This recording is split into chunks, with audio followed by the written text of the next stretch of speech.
বন্ধুসকল আপোনালোকে বাৰু কেতিয়াবা মৰা মানুহৰ লগত পতা ফেষ্টিভেলৰ বিষয়ে শুনিছেনে বাৰু? ইণ্ডোনেছিয়াৰ এটা বিশেষ জনজাতিয়ে পতা এই ফেষ্টিভেলটোৰ কথা শুনি হয়তো আপুনিও আচৰিত হৈ ৰ'ব। গতিকে ইয়াৰ বিষয়ে বিশেষ জানিবলৈ এই ভিডিঅ'টো সম্পূৰ্ণকৈ চাওক।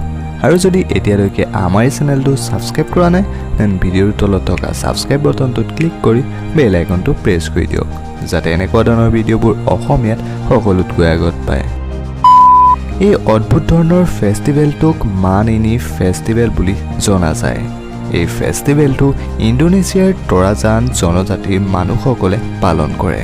এই ফেষ্টিভেলটোত যেতিয়া তেওঁলোকৰ পৰিয়ালৰ কোনোবা ব্যক্তিৰ মৃত্যু হয়, সেইদিনাই পোনপ্ৰথমে এটা মহৰ বলি দি এই ফেষ্টিভেলটো আৰম্ভ কৰে।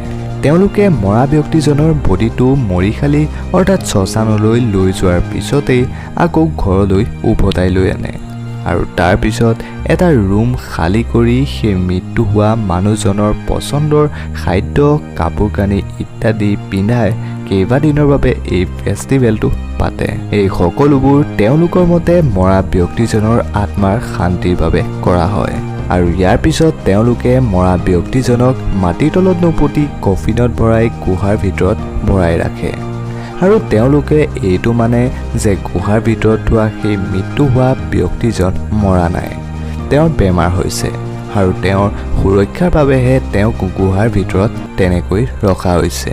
আকৌ প্ৰতি 3 বছৰৰ মূৰে মূৰে এনেকৈয়ে সেই মৰাশটো বাহিৰত উলিয়াই কাপোৰ কানি পিন্ধাই সেই ফেষ্টিভেলৰ কাৰণে তৈয়াৰ কৰা হয়। আৰু আচৰিত কথা যে সিহঁতে সেই মৰাশটোৰ লগত বহি খাদ্যও খায় আৰু যেতিয়া কেইবছৰমানৰ পিছত সেই মৰাশটো হাড়লৈ পৰিণত হয় তেতিয়াহে তাক মাটিৰ তলত পোতা হয়।